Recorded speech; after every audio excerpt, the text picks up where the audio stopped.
Hey, thanks for clicking. This is another episode of the After School Podcast. I am Jesse Johns. And I am Trent Kelsey. How you doing today, Jesse? I don't know. You tell me. Oh, I'm not talking to you. I was talking to myself, actually. No, I don't know who you think is talking to you, but let's retry that. I think I interrupted. It's fine. This is going off to a great start. So anyway, in the last episode, we said that we would, after Elvis, we said we would be talking about Thor: Love and Thunder. So we've seen it. You've seen it once, right? I've seen it once. I saw it the second time with you. We watched it the day after my birthday. I just turned 21. Right. Big 21. Yeah, and the day after my birthday, we all got to see Thor: Love and Thunder. Well, I did. But. Well, did you enjoy seeing it on your birthday, or did you enjoy seeing it at all? I thought it was a good movie to go watch on my birthday, but I do have some problems with this movie. Trent, tell me about your problems, Jesse. Spoilers, of course. It's going to be a spoiler alert for Thor: Love and Thunder. It's going to be a spoiler discussion for those who have not seen the movie. If you haven't seen the movie, I mean, by all means, some of you probably know what happens. Honestly, I didn't know certain parts of the movie was going to happen. I had a feeling some parts were, but some parts I just didn't expect it. Honestly, if you're following the Marvel Universe by this point, either you're still invested and you've already seen the movie and you don't care about spoilers, or you're kind of dropped off by this point. You're like, nah, it's fine after Endgame. You know, they had a few cool things here and there, maybe Shang-Chi, maybe Doctor Strange if you're so inclined, but yeah, Thor: Love and Thunder, that one was kind of a rolling turd ball, if I have to say so. Yeah, well, the problem, if you don't know the story, of course, Thor's back, being Muscle Thor, not Fat Thor from Endgame. Spoilers. And so he joins with Guardians of the Galaxy, which they are featured in the movie. Right. Yeah, they were in it, the first scene. What'd you think about seeing the Guardians again? I thought it was pretty cool. And when I saw the previews, I was like, okay, this might be better, because I'm kind of happy that Guardians of the Galaxy is going to be joining Thor, maybe help them out. But nope, we were wrong. Right. Yeah, something I kind of expected from the trailer, because you only ever saw them on that one planet. You only ever saw them in that one, setting. So I thought, okay, maybe in the beginning he'll be with Guardians for a little while, and then he'll go off on his own. That's pretty much what happened. And you didn't really see him, work with the Guardians all that much. You just saw them, go and get Thor and tell him to, save the day, while they all kind of sit off shooting guns at nothing's off screen. Yeah, well... And then you would think by the end, when he needed a team, you would think he called Guardians to have more people. Could you imagine if Taika Waititi directed the Guardians of the Galaxy instead of James Gunn? I think it would just be too much, man. They would just be screaming and shooting guns at nothing's off screen like they were in the movie. And I think that's my biggest problem with Thor: Love and Thunder. It was. And I like Taika Waititi's direction, and a lot of things. I liked his direction in Thor Ragnarok. I like Jojo Rabbit, but for this one, I think he was just. I have to say he was either on autopilot, or he was a little too confident in his script. Maybe it was a time crunch thing.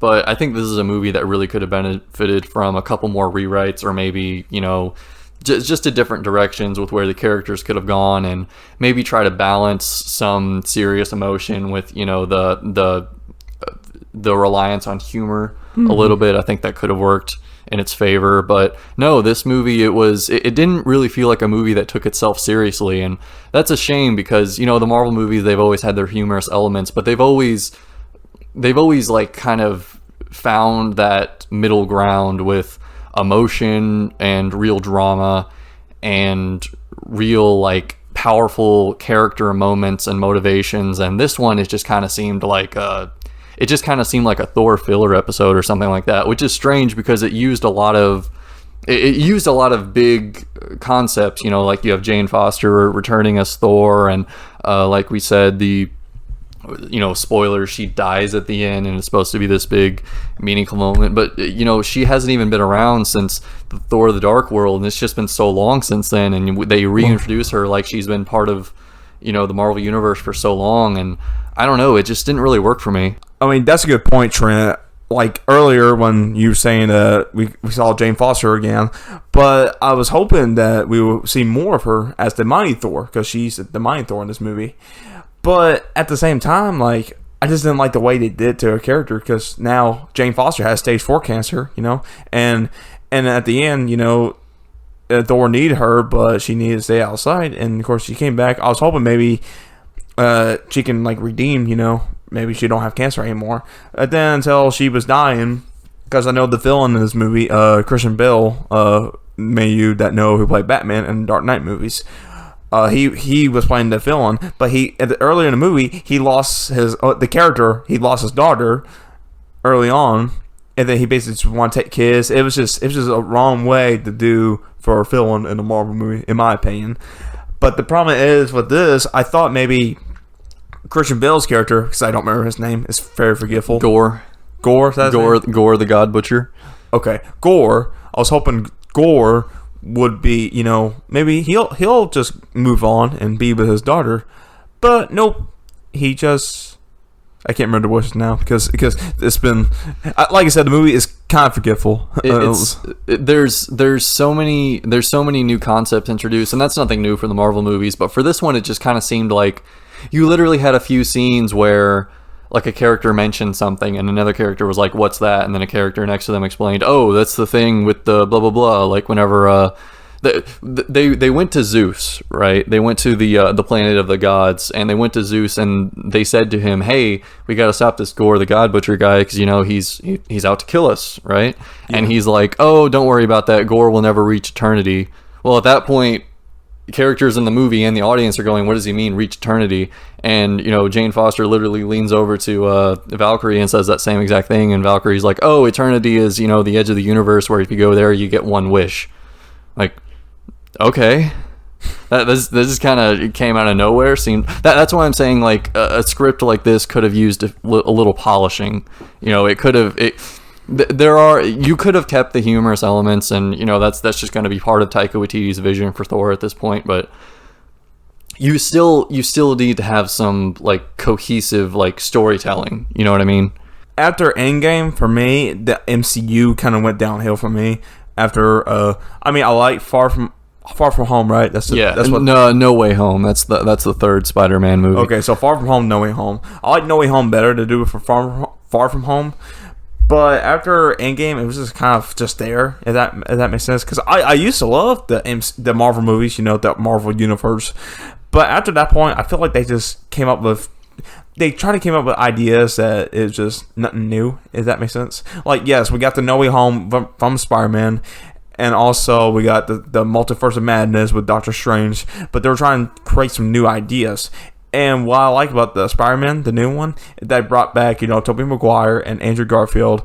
And also what I like about the Multiverse of Madness from Doctor Strange, that they were at least trying to go for a bunch of different multiverse, but I feel like they didn't go enough places. Right. And my biggest problem is that with Doctor Strange, the new one, that it's more like a horror element. It's not really like a superhero movie, and that's what I got problems with. Because honestly, I could have thought it still could have been a superhero movie. Just I really like the horror elements of Doctor Strange, though. I thought that it was something that was at least original, Well, I mean, like I said, for kids who was watching it, they would be like, because I'm not feeling. Well, I mean, you go back and you watch the first Iron Man. There's a lot of adult themes in that movie. You watch Incredible Hulk, and Incredible Hulk is a scary movie for kids. Like, people don't usually remember that one, but you go back and watch that one. There's some intense parts in that one, man. Yeah, you get the good point there, but I think Iron Man, the first one, was more like an action movie, right? Yeah, no, I'm just saying it was more like it just seemed like a more like adult oriented movie than say like a Spider-Man or something like that, you know what I mean? Right. And I really like the Doctor Strange character, I think he's a pretty cool character, and Benedict Cumberbatch. Yeah, Benedict Cumberbatch, yeah. I really like the way he plays Doctor Strange. I haven't seen him in much, but I think he's a really good actor. Oh, you should definitely see him in more. So going back to Thor, his character, he's been through a lot over his like arc in the MCU, and it just seems like a real shame that this is the one that he ends on, because he loses his father, he loses his mother, he loses his planet, he loses to Thanos, and there's so many of these moments of loss in his arc, but he always he's always able to come back from that. And in this one, I didn't really see like where they were going with his arc. You know what I mean? Like, I didn't really know. They're going back to him and Jane, and it's just kind of this like relationship story again. And like, honestly, I'm not really interested in that, because I do like the first two Thor movies, the first one more than the second one, but I don't really associate like that those characters with Thor anymore. And I wish that they would have explored more of like maybe Thor searching for like his purpose, but or something like that. Maybe he's traveling the universe looking for something to do now that the Avengers have kind of disbanded and they've defeated Thanos, and Valkyrie's ruling Asgard now, and he's just kind of off with the Guardians. But all they really do is like, oh, there's distress signals all over the universe, and we got to go help some people. And I think there could have been more of an emphasis on like what his purpose in the universe and the whole MCU to that point could have been. Yeah, Trent, you got a really good point there. I mean, like I said earlier, that these MCU is not really a purpose anymore. Like Spider-Man, yes, he still got purpose, but after the ending of No Way Home, I was like, what's left? Right? Yeah. No Way Home felt like a really. I don't want to say finale, because I do want to see more of Tom Holland's Spider-Man, and I'm hoping that they're doing more with him. But that in terms of like a trilogy, that one seemed like a really powerful finale to him. It wrapped up a lot of loose ends, and now he's like the character we know and love. But with Thor, it's like, what is there for him in this movie? Like, I can't even really wrap my mind around like which direction this movie is going once it's done. Like, is this it?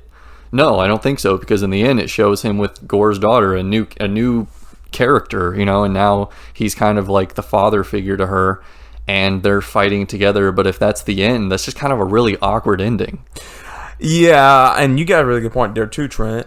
I kind of thought Thor Ragnarok would have been a good ending for Thor, because we already got 3 Iron Mans, 3 Captain Americas, and we did have 3 Thors, but they decided to make a 4th Thor. When I saw the trailer for 4, I was like, what's the purpose of this? And also, by the way, the trailer, they didn't play the right song for the trailer, because they played "Sweet Child of Mine," which is called "Love of Thunder." They should have played "Thunderstruck." Thunder. You know what I'm saying? Yeah. They didn't play the right song. So yeah. Anyway, well, I mean, it kind of ties into the whole Thor becoming a father in the end kind of thing. So. Oh yes, yeah. I forgot about that. See what I'm talking about? It's just so forgetful in this movie. See what I mean? Like, they start playing "Sweet Child of Mine" at one point in the movie. I think it's whenever they're about to leave the God Planet. The goats come in. First of all, I hate those goats. Those goats were not funny. Those goats were freaking annoying. Screaming goats have not been annoying since. Screaming goats have not been funny since like 2012. And I'll expand more on that, but. They're in that scene, they start playing the song and then it just fades away and they move on to the next scene. Whereas like in Thor Ragnarok, you had that moment where Thor he gains the power of lightning without his hammer, and they play Immigrant Song, and it was awesome. And also, that's why I'm saying this one just seems like it's on autopilot. It like it's Taika Waititi saying like, oh, I can take some of these elements from Thor Ragnarok and just shove them in this movie haphazardly, and I think people will like it.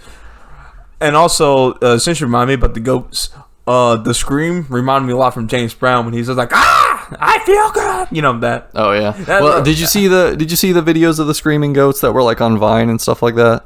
No, I think that's what it was a reference to. There's a lot of like really old, like dated humor in this movie. It's like screaming goats and never skipping leg day and that kind of crap. Like, it's not. It's trying so hard to be quirky instead of just funny. What was funny about Thor Ragnarok wasn't the pop culture and Vine references. It was just funny seeing Thor and characters like Thor in silly situations that they were just kind of forced into. And sure, it was goofy to see, but it still felt natural. In a world like full of magic and aliens and monsters and things like that, you are gonna have that mismatch of ideas and creative colors and things like that. But in this one, it was just like, oh, TikTok humor, but not even TikTok humor, because it's humor from like freaking 10 years ago. Yeah, and also the jokes in the movie, as you mentioned, they are kind of like TikTok, jokes or whatever. And also, Thor is not really that serious in the movie. I'm sorry. Nothing is serious in the movie. Like it even seems like nobody in this movie, whether it was the characters or the actors playing the characters or the director or the writer, which I think Taika Waititi did both, or the the camera operator, no one was taking it seriously. And I know Thor Ragnarok was a comedy and people liked that it was a comedy, but you still have to take some elements of a comedy serious, unless you're doing like a Monty Python or an Airplane or something like that. But that's not what this is. It's like the 20th movie in this long arc of Marvel superhero movies, and you can't just all of a sudden just crap one out like you don't care. You know what I mean? Yeah, I get your point there. I just don't see what's funny about it. I mean, the opening scene. Except for the Christian Bale, Gore, and the daughter, I didn't laugh at that scene because that scene wasn't funny. I mean, early in the movie, I thought with the Guardians scene, I thought that scene was funny. But of course. And Trent, I got the opposite opinion of the goat screaming. I thought the goat screaming was just hilarious. I was so irritated by the goats. I hated any time that they screamed. I hated any time that they were on screen. But the Guardians, I didn't even really. I mean, I liked seeing the Guardians, but like if that was all Taika Waititi, I really think that James Gunn is the one who knows how to write those characters to be the characters that we love. And I love the Guardians of the Galaxy. I think the Guardians of the Galaxy are quality movies outside of the MCU. I think they're just fun, powerful characters, space adventures. Yeah, and you got a good point there. And James Gunn said that he will direct Guardians 3. Oh, he has to. And also, I know last year or the year before last, because the movie came out last year, he did the Suicide Squad. Right. Yeah, that was another one I thought. I didn't really like the I thought the Suicide Squad was okay. It was a lot better than the first one, and I still think it's a lot better than Thor: Love and Thunder. And that one kind of had the same problem to me. It was like. It didn't really seem like he was taking it seriously, but then again, barely anybody at DC takes anything seriously. So, and also, or they take it too serious, and it comes off as cringe. And also, the best part of the Suicide Squad, I really like the King Shark. I don't know, it's just he was funny to kind of listen to. But also, I noticed that it was voiced by Sylvester Stallone. Yeah. I think James Gunn just asked Sylvester Stallone just out of the blue one day, and he came in and recorded like all his lines in a day. Yeah, and also because I remember James Gunn was in an interview. I can't remember who it was, but the interview asked him that we all know Sylvester Stallone is voicing King Shark. Like, how you got him in this movie? And he said that me and Sly did Guardians Volume 2 with me. Oh yeah, that's true. He was in that. And also, so I called him up. He's like, hey, buddy, I gotta ask you. There's a character I think you might good for it. He was like, what is it? And that's my best Stallone impression. So he was like, what is it? He basically just did what he did with Vin Diesel again, where he got a famous action star to come in and just say a few lines for a mostly silent character. Yeah. Oh, I'm Groot. Yeah, it's kind of like the vibe I get from it. But yeah, I don't know what are you seeing now from like the future of Marvel? What are you expecting at this point? Because I know that they have plans and they just released all their plans for Phase 6, but compared to the first few phases of Marvel, it just kind of seems like everything is going off in different directions, and I'm wondering when it's finally all going to converge again, and I'm wondering how that's going to work. Yeah, honestly, I at the beyond this point, I just think they're running out of ideas, because I know they just filmed Wakanda Forever from Black Panther, but my biggest problem with that, why they just forget about it, because Chadwick Boseman, he's now no longer with us. Well, I mean, to be fair, they are planning on making it, in honor of him. I mean, I don't think that justifies, using his Twitter account to promote the movie. That's a whole other can of worms, screw them for doing that. But there are a whole lot of characters in the whole like Black Panther side of things. You have you have those characters. You have the director, Ryan Coogler, I think his name is.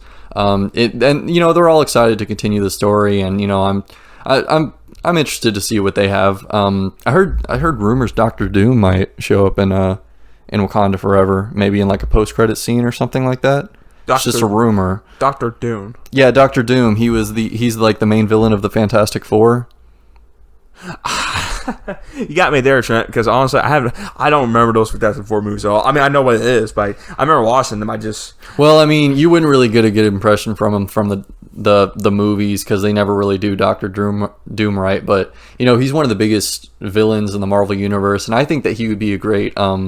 You know, you had Thanos. He was like the main bad guy of, you know, phases 1 through whatever. So I think that Doctor Doom would be a good, you know, main bad guy for this next like whole Avengers arc or whatever you want to call it. Right. You know, whenever they eventually are going to have their Infinity War again, they're going to have their Endgame again. They're going to have everybody come back together to fight the one main bad guy, and I think the Doctor Doom could be it. Though it might be Kang too. I'm hearing it might be Kang because you have all this stuff going on with the multiverse and now time travel with Ant-Man and the Wasp and Quantumania, and Kang's supposed to be the main bad guy in that. Right. But you know, who knows? Maybe after they've already used him in Loki and they're using him in Ant-Man, maybe he won't be the main bad guy because, you know, it's just kind of like, imagine if Thanos was the main bad guy in like, you know, Iron Man 2 or something like that. That would be he wouldn't have as much of a presence if he was just around all the time. No, that's a good point, Trent. Because remember in the first Avengers movie, which I love the first Avengers, one of my favorite MCU movies. I remember seeing that when I was in theaters, like opening weekend or whatever. And also, whenever he took out the missile was coming at New York, because I remember the Avengers was fighting their first fight together in New York, and Iron Man was chasing after this missile and finally got into this, you know, not really space. I mean, yes, it is space. Yeah, he was carrying it through the portal that they had opened up. And remember when Thanos sent the army to them, remember, I think he was the only character, Tony Stark was the only character that got Thanos inside of Tony's head, you know, for years until Endgame. Well, actually, no, I'm sorry, until Infinity War. And then he basically, I remember the scene in Infinity War when him and Doctor Strange was getting at each other. He was like, "No, it's you don't understand. Thanos been inside of my head for 6 years," I think is what he said. Yeah, something like that. Yeah, and since he brought an army to New York, and now he's back, you know. Yeah, that's another good point. Who is going to be? I mean, you know, you have so many characters, but arguably the main character of, you know, the first 10 years of Marvel is Tony, right? He was the one to make the final sacrifice in Endgame, and he was the one that had that connection with Thanos. And so who's going to be like the main good guy of this phase? Yeah, and that's my and look, Robert, Spider-Man maybe. Who knows? I mean, if anybody, I'd guess maybe like Sam, because he's Captain America now. You know, Sam Wilson. Yeah, Captain America. Yeah, but like, I don't know. He just doesn't really have the same. I mean, sure, we haven't seen him as Captain America for very long, but I mean, yeah, it might be him. Who knows? Who knows? I do want to see them do more Spider-Man, but he's also like, he's one of the younger ones, right? And you know, maybe the Fantastic Four, they're planning on doing stuff with the Fantastic Four, and if Doctor Doom is the main villain, you know, it'd probably be Reed Richards or, you know, all of them. But yeah, I don't know. It's just, there's just so much up in the air right now. It's hard to see any like cohesive idea going forward. Right, and also when speaking of when you talk about the Avengers, Trent, when I saw the trailer for Eternals, and I thought, okay, we're gonna get a new team, you know, because I like to see a new team. Then I was watching it, I was like, oh my, I was like, it wasn't that horrible, but I was just like, what am I watching? Honestly, Eternals is one of my least favorite movies. It is. I hate Eternals, and I'm a big Marvel fan too. Like, I know I'm talking a lot about, you know, how stuff is up in the air, and it might not turn out as great as the first 10 years, but honestly, I'm a big Marvel fan. And I love everything leading up to Infinity War and Endgame. And Infinity War and Endgame were some of my favorite theater experiences ever. Yeah, like I think that's like a great milestone in cinema, legitimately. You know. Yeah. So that's why it just concerns me seeing like all these, you know, lackluster movies coming out afterwards, because I I really want them to plan better than this. And I know they probably have a lot of stuff planned out. Maybe they're just trying to get all of these things, just out of the way so they can finally start doing what they want to do. Right, yeah. And also, and Trent, remember I told you I watched Morbius last week? Oh, yeah, Morbius? The best movie ever made? Yeah, the worst movie ever made. Oh, the best movie ever made. Oh, the best movie ever made. Oh, yeah, sure. I own 20 copies of it. Actually, I didn't know about this joke until you were telling me about this. Yeah, I missed the birth of my first child because I was going to see Morbius for the 15th time. I actually haven't seen Morbius, but I'm looking forward to it. I want to see what I actually think of it. No, I was telling Trent before we did this podcast, I was telling him that Morbius is actually one of the worst movies I've ever seen for Marvel. Would you rather watch Eternals again or Morbius? Neither. If you had to pick. Oh, if you were stranded on a desert island and the only entertainment you had was one DVD and one DVD player and one TV, and you somehow had access to electricity, would you rather want a DVD copy of Morbius or a DVD copy of Eternals? Well, I already got no 4K. Well, I already got a copy of Eternals, so for a DVD. Okay, in this totally hypothetical situation, when you're on a desert island, which one would you rather watch for the rest of your life? And you wouldn't have to watch it, but it would just be an option, 10 years down the line when you're finally, craving entertainment. I don't know, Trent. That's a tough decision. See, I haven't even seen Morbius, but I feel like I would still pick that movie because Eternals is just so boring. Like, I would be sitting in the sand watching Eternals, and I would still rather just look at, the waves crash or something. And also, I would rather watch two coconuts doing nothing than watch Eternals. That's funny. A $1 million movie. Yeah. And apparently they come up with another Eternal, so. I know that's kind of a low estimate. It was probably 30 million or something like that. But they spent a lot of money on the movie, and it was a giant turd. Yeah. Any final words for Thor and the future? Oh yeah, Thor: Love and Thunder. And the future just kind of shows what we thought of it, that we started rambling on about different stuff. Yeah, I mean, and also, I think it was a good podcast to talk about the future of MCU, because I know we didn't really talk about that much. So. Yeah, I am interested to see what they got. I will say I'm looking forward to their next two movies. I want to see Ant-Man, Quantumania, and I want to see Guardians Volume 3. That's probably my most anticipated Marvel movie. Up until the next Spider-Man. Yeah, same with mine. I do want to see the new Ant-Man. I do want to see Guardians 3. And I do think that Guardians 3 will still be good. I have faith. I have faith in James Gunn. Yeah, I did too. Taika Waititi might have just been a fluke. Who knows? But yeah. Well, I know, Trent. I know you haven't watched Jurassic World yet, right? I have not. Well, you mean Jurassic World Dominion? Yeah, Dominion. Yeah. No, I haven't seen it. Yeah. I was saying, a lot of people thought, when I was reading the reviews, a lot of people thought Dominion was bad, but honestly, when I was watching it, I thought it was pretty good. But that's just me. What would you like about it? Spoiler free, since I don't want to talk about much. Of course, I kind of like the way the old characters came back. I can't remember their names. I'm not, as a kid, I never had been a big Jurassic Park fan. See, that's why I didn't really want to see it, because it just felt like, bringing the old characters back. They have no faith in any original material, so they just have to rely on nostalgia. While you're watching this movie, Trent, let me give you a heads up. It actually does work for. I mean, it's not like, oh yeah, we need you. It's not like that. Okay. That's all I'm gonna say. It wasn't like, oh yeah, I heard about you guys. It wasn't nothing like that. Okay, so tonight, I guess instead of watching Morbius 3 times, I'll pop in Jurassic World Dominion and watch it. I'll only watch Morbius twice, don't worry. So, see what I think. Yeah. Any final words for Thor? Or Radiant Thor, Thor, Love and Thunder? What'd you think of Korg? Huh? The rock monster. What'd you think of Korg in the movie? Forever forgetful, because I don't remember him. I'm sorry. He's just a face now? Yeah. Yeah. What happened to him in the end of the movie? I can't even remember. I remember Valkyrie was carrying him around as a face, and then that was it. Yeah, that's true, because it went directly from Thor and Jane and Gore at the end of Eternity, and then it just hops right into him with Gore's daughter, and you don't really see what happens with the kids or Valkyrie or anything on New Asgard.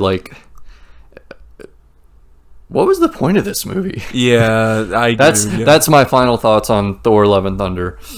Radiant Thor, Love and Thunder? I would give it a 5 out of 10. Me, 6 out of 10. It's no Morbius, but I will say Thor: Love and Thunder is definitely way better than Morbius and Eternals. What would you give Morbius? Did you give that one a 1 out of 10? No, not 1. Morbius I give it 1, so I thought that. Oh yeah, that's what I meant. Yeah, Morbius I give that one a 1. I gave Eternals a 1 out of 10. Eternals either 4 or probably 4 out of 10. Okay. Maybe a 4. I do like some. Actually, no, I'll give it a 5. There's some things I did like, but honestly, half the movie was just boring. You know. Yeah. Honestly, I thought half of it was just plumb boring. I couldn't name all. I don't even know how many Eternals there are. I do remember Angelina Jolie. I like her character. But do you know the characters' names? No, I don't. Exactly. Maybe we shouldn't talk about Eternals, huh? No. Well, this has been another episode of the After School Podcast. Yeah, we hope you enjoyed listening to us talk about Thor: Love and Thunder, among other things. If you like this episode, please drop us a comment. We love getting views, but we also want to hear from you guys. So just let us know what you thought, and until next time. Until next time. And also, I do have a question for our fans, which I know we don't really have fans right now, but I know we just started in this podcast. But what if we go back and review some of our favorite movies, like from MCU or do some commentary stuff? I think that would be pretty cool. We could do that. I had in mind trying to review like Avengers Endgame. We can do a review on that. Yeah, maybe.